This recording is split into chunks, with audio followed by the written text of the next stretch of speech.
Assalamualaikum warahmatullahi wabarakatuh. Apa kabarnya anak soleh soleha? Semoga semuanya sehat dan tetap semangat. Baik, hari ini kita akan melanjutkan pelajaran tematik kita di halaman 125 ya. Nah, silahkan dibuka bukunya.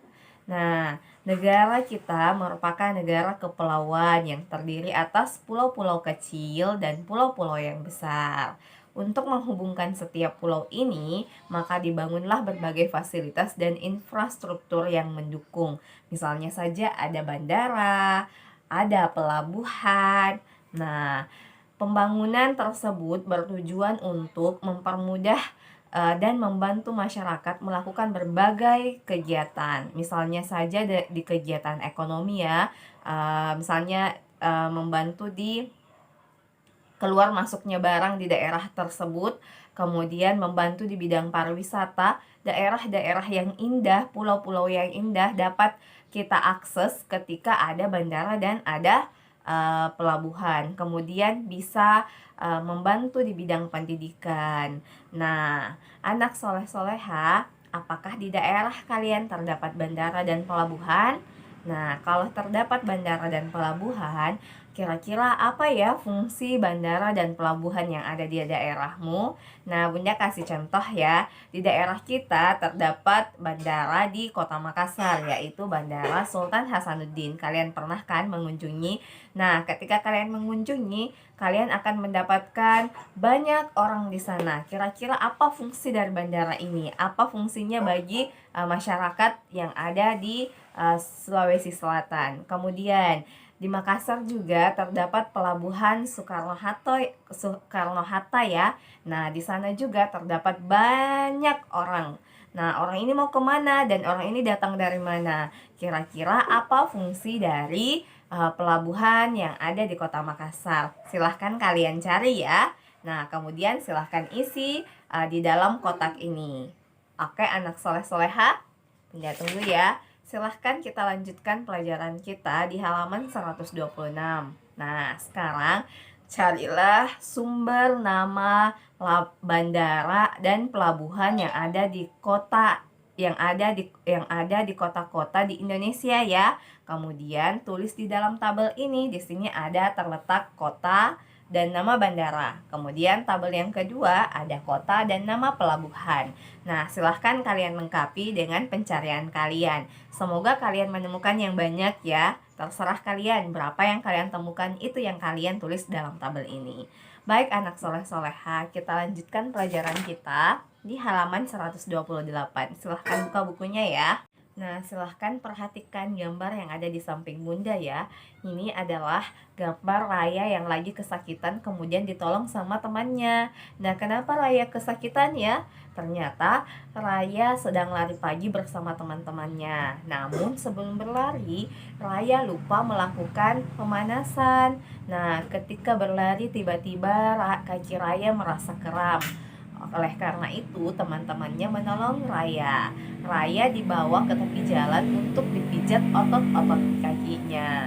Karena kakinya kram, akhirnya Raya kesulitan berjalan. Nah, apakah kram itu? Kram itu merupakan salah satu gangguan pada otot manusia. Selain kram otot, banyak kelainan atau gangguan ataupun penyakit yang dapat menyerang otot manusia. Nah, apa saja kah itu? Nah, yang pertama ada tetanus. Nah, tetanus merupakan penyakit yang dapat menyebabkan kram atau kaku otot. Nah, tetanus ini terjadi akibat infeksi bakteri yang melalui kulit yang luka. Akibatnya, dari infeksi tersebut akan dihasilkan racun yang menyerang saraf. Akibat fungsi saraf dalam mengontrol otot akan terganggu, gejala yang paling sering terjadi adalah kaku pada rahang. Nah, ternyata tetanus itu berbahaya ya, dan tetanus itu diakibatkan oleh bakteri.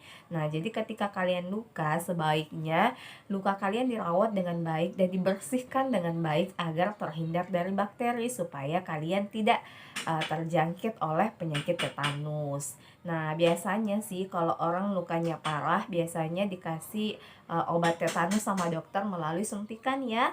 Nah, jadi anak soleh-soleha ketika kalian mempunyai luka, dirawat lukanya dengan baik. Jangan diabaikan bahwa akan sembuh begitu saja, tapi dibersihkan, dirawat dengan baik supaya luka kita tidak bertambah parah.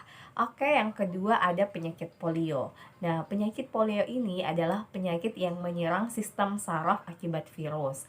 Virus penyebab sakit polio ini dinamakan dengan poliovirus. Nah, poliovirus masuk ke tubuh manusia itu melalui mulut, lalu memasuki aliran darah dan menuju ke sistem saraf pusat. Nah, ciri-ciri penyakit polio ini adalah batuk, demam, seperti kena flu ya, kemudian sakit kepala, leher akan terasa kaku, serta otot badan dan kaki yang terasa sakit. Nah, jika kondisi bertambah parah, penyakit ini dapat menyebabkan kesulitan bernafas, kelumpuhan, bahkan kematian. Nah, ternyata penyakit polio ini sangat berbahaya ya anak soleh-soleha. Oleh karena itu, kita harus menjaga selalu kebersihan pada diri kita agar virus dan bakteri itu tidak mudah menyerang tubuh kita, dan tetap menjaga imunitas tubuh ya dengan mengkonsumsi banyak makanan dan buah yang sehat. Nah, anak soleh-soleha, ternyata masih ada lagi loh kelainan atau penyakit yang dapat menyerang otot tubuh kita, yaitu adalah kram otot yang tadi juga dirasakan oleh Raya ya. Kram atau nyeri otot ini terjadi akibat kerja otot yang berlebihan atau kontraksi yang terlalu kuat. Nah, kram otot sering terjadi pada otot betis secara tiba-tiba dan terasa berkedut. Nah, penanganannya dengan mengistirahatkan otot yang bermasalah, melakukan pemijatan, dan dapat juga dengan menggunakan obat atau salep yang dapat merelaksasikan otot. Nah, tadi seperti Raya ya, yang lupa melakukan pemanasan ketika dia mau berlari. Padahal melakukan pemanasan sebelum olahraga itu sangat penting agar otot-otot yang ada di dalam tubuh kita bisa berelaksasi dulu sebelum melakukan kegiatan olahraga. Nah, jadi jangan lupa ya ketika kalian ingin berolahraga melakukan pemanasan-pemanasan kecil dulu. Oke, yang selanjutnya ada kaku leher. Kaku leher adalah kram yang terjadi pada otot-otot leher. Ini terjadi karena adanya sikap tubuh yang salah atau gerak yang mengentak secara tiba-tiba. Gejala yang dirasakan berupa nyeri otot dan kaku leher hingga dasar punggung. Penanganan yang dilakukan adalah penggunaan obat nyeri dan obat-obat atau salep. Biasa kan kalian merasakan kaku leher, atau biasanya sih dibilang sama ibu salah tidur atau salah bantal. Yang jelasnya terkadang kita tiba-tiba bangun dari tidur kok lehernya agak kaku ya, tidak bisa digerakin. Nah, itu namanya kaku leher. Nah, biasanya memang karena posisi tidur kita yang tidak bagus sehingga membuat otot-otot yang di leher kita itu terasa kaku dan sulit untuk digerakkan. Nah, ini biasanya pun sembuh sendiri ya, atau dilakukan pijatan-pijatan yang agar membuat leher kita rileks supaya cepat penanganannya. Nah, yang ketiga adalah atrofi otot. Atrofi otot ini merupakan kelainan otot di mana otot mengalami penyusutan bentuk dan volumenya. Atrofi terjadi akibat adanya kerusakan pada otot atau pada saraf yang mengontrol otot tersebut. Penyebab lain adalah yang sudah lama tidak bekerja, biasanya pada orang yang lama terbaring sakit. Orang yang mengalami atrofi tampak jelas penyusutan otot serta tampak lemah atau beraktivitas. Nah, biasanya kalau orang yang lama sakit, lama bisa bergerak itu akan mengalami kurus ya, badannya mulai mengecil. Nah, sehingga otot-ototnya itu mengalami penurunan volume dan bentuknya juga semakin kurus. Nah, itulah yang namanya atrofi otot. Baik, yang terakhir adalah yang keenam, hipertrofi otot. Hipertrofi otot ini terjadi umumnya pada atlet binaraga dan kebugaran. Mungkin orang menganggap ini hal biasa, tetapi hal ini merupakan kelainan otot yang berupa meningkatnya bentuk otot. Hal ini dipengaruhi oleh nutrisi, usia, dan latihan. Nah, ketika otot binaraga itu biasa-biasa saja awal dia berlatih, nah setelah dia berlatih beberapa bulan kemudian dengan banyak latihan, nah ototnya langsung berotot, langsung membesar ya.